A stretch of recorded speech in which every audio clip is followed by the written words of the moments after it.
తెలంగాణ రాష్ట్ర వ్యాప్తంగా ఉన్నటువంటి రైతన్నలకు అందరికీ నమస్కారం అండి.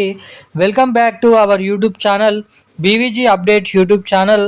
మన తెలంగాణ రాష్ట్ర వ్యాప్తంగా ఉన్నటువంటి రైతన్నలు ఎవరైతే ఉన్నారో రైతులందరికీ కూడా యాసంగి రైతు భరోసా పంట పెట్టుబడుల సాయం కింద మూడో విడతకు సంబంధించినటువంటి 6,000 రూపాయలని ఎకరానికి 6,000 రూపాయల చొప్పున మూడో విడతకు సంబంధించినటువంటి 4 ఎకరాల నుంచి మొదలుకొని 10 ఎకరాల లోపు ఎవరైతే పంట పండిస్తూ సాగు చేసినటువంటి రైతులు ఉన్నారో ఆ రైతులకు అందరి ఖాతాలలోనైతే నిధులను అయితే జమ చేస్తున్నట్లు అప్డేట్స్ని అయితే రిలీజ్ చేయడం అయితే జరిగిందన్నమాట. ఇక ఇప్పటివరకు నిధులు లేకపోవడం ద్వారా నిధులను వాయిదా వేసిన రాష్ట్ర ప్రభుత్వం ఇక మన తెలంగాణలో ఈ రోజు నుంచి అయితే డబ్బులను అయితే పంపిణీ చేయడం షురూ అయితే చేయడం జరిగిందన్నమాట. ఇక ఈరోజు ఏ జిల్లాలలో జమ చేయబోతున్నారు రాత్రి వరకు, ఇక రేపు కూడా మనకి ఏ జిల్లాలలో ఈ డబ్బులను అయితే పంపిణీ చేయనున్నారు డీబీటీ పద్ధతి ద్వారా మీ ఖాతాల్లోకి డబ్బులు అనేది జమ కావాలంటే ఏం చేయాలన్న పూర్తి వివరాలు మనం ఈ వీడియోలో సమాచారం అయితే తెలుసుకుందాము.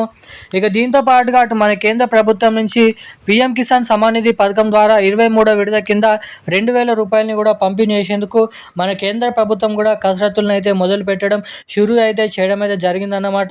ఇక మన రాష్ట్రంలో ఉన్నటువంటి వివిధ రకమైన రైతులు, చిన్నకారు రైతులు, కౌలు చేస్తున్నటువంటి రైతులకు కూడా ఈసారి ఈ రైతు భరోసా డబ్బులు, పీఎం కిసాన్ డబ్బులను అయితే జమ చేస్తున్నట్లు భారీ బిగ్ బ్రేకింగ్ న్యూస్ అప్డేట్స్ అయితే రిలీజ్ చేయడం అయితే జరిగిందన్నమాట.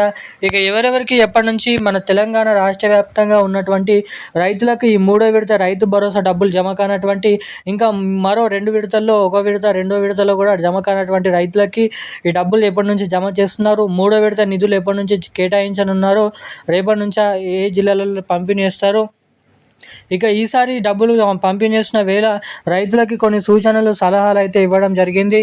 రైతులందరూ కూడా తప్పనిసరిగా ఇటువంటి అప్డేట్ చేసుకుంటేనే డబ్బులు అనేది జమ చేస్తామని. సో ఏం అప్డేట్ చేస్తారు, ఎవరికి ఆ డబ్బులు అనేది జమ చేస్తారు అన్న వివరాలు ఈ వీడియోలో మనమైతే క్లుప్తంగా సమాచారం అయితే తెలుసుకోవడానికి అయితే ప్రయత్నిద్దాము. అంతకంటే ముందు ఈ వీడియోని చూస్తున్నటువంటి ప్రతి ఒక్కరు కూడా మన వీడియోని అయితే లైక్ చేయండి, మన ఛానల్ని తప్పకుండా సబ్స్క్రైబ్ చేసుకోండి, వీలైనంత మందికి ఈ వీడియోని అయితే షేర్ చేయండి. చాలామంది వీడియోని చూస్తున్నారు కానీ లైక్ చేయడం లేదు, సబ్స్క్రైబ్ చేసుకోవడం లేదన్నమాట. సో వీడియోని చూసేటువంటి ప్రతి ఒక్కరు కూడా ఈ వీడియోని అయితే లైక్ చేసి మన ఛానల్ అయితే తప్పకుండా సబ్స్క్రైబ్ చేసుకొని వీలైనంత మందికి ఈ వీడియోని అయితే షేర్ చేయవలసిందిగా మిమ్మల్ని అయితే కోరుతున్నాను, అడుగుతున్నాను. సో ఇక మనం వివరాల్లోకి వచ్చినట్లయితే మన రాష్ట్ర వ్యాప్తంగా ఉన్నటువంటి రైతు మిత్రులు, రైతన్నలు ఎవరైతే ఉన్నారో రైతులందరికీ కూడా మన తెలంగాణ రాష్ట్ర ప్రభుత్వం విడుదల చేయాల్సినటువంటి మూడో విడత రైతు భరోసా డబ్బులను అయితే విడుదల చేసేందుకు గ్రీన్ సిగ్నల్ అయితే ఇవ్వడం జరిగిందన్నమాట. ఇక ఈ రోజు నుంచి మన తెలంగాణలో రేపు డబ్బులను అయితే పంపిణీ చేయనున్నారు.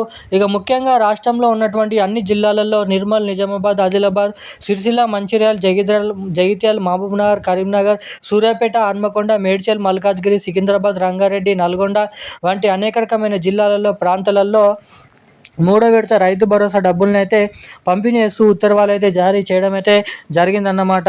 ఇక నిజమైనటువంటి అర్హత సాధించినటువంటి పంట పండిస్తూ సాగు చేసినటువంటి పెట్టుబడుల సాయం కోసం ఎదురు చూస్తున్నటువంటి రైతులు ఎవరైతే ఉంటారో అటువంటి రైతులందరికీ కూడా ఈ నిధులను అయితే కేటాయించడానికి గ్రీన్ సిగ్నల్ అయితే ఇవ్వడం జరిగిందన్నమాట. ఇక డబ్బులు నేరుగా మీ రైతుల ఖాతాల్లోకి అయితే జమ కావాలంటే రైతులు అందరూ కూడా తప్పనిసరిగా ఏదైతే బ్యాంక్ ఖాతా అనేది రన్నింగ్లో ఉందని అయితే చెక్ చేసుకోండి. ఈకేవైసీ, ఎన్పిసిఐ లింక్ అప్డేట్స్ అనేది చేసుకొని ఉన్నారా లేదని అయితే చెక్ చేసుకొని రెడీగానైతే ఉండండి. ఎవరైతే ఎటువంటి అప్డేట్స్ చేసుకుంటేనే నేరుగా మీ ఖాతాల్లోకి డబ్బులు అనేది జమ అవుతాయి. ఇక ఏదైతే యాసంగి డబ్బులు పంపిణీ చేయడం పూర్తి కాగానే మనకి వానాకాల సీజన్కి సంబంధించినటువంటి నిధుల్ని, రైతు భరోసా డబ్బులను అయితే పంపిణీ చేసేందుకు కసరత్తులను మొదలు పెట్టడం షురూ అయితే చేయడం జరిగిందన్నమాట. అటు మన కేంద్ర ప్రభుత్వం నుంచి కూడా ఈ వానాకాల సీజన్లో అన్నదాత ఏదైతే పీఎం కిసాన్ డబ్బుల్ని కలుపుకొని 2,000 రూపాయలని కూడా జమ చేసే అవకాశాలు అయితే ఉన్నాయంట. ఈ రోజున్న లేటెస్ట్ అప్డేట్స్ అయితే ఇవి. థ్యాంక్ యూ గైస్, జై హింద్.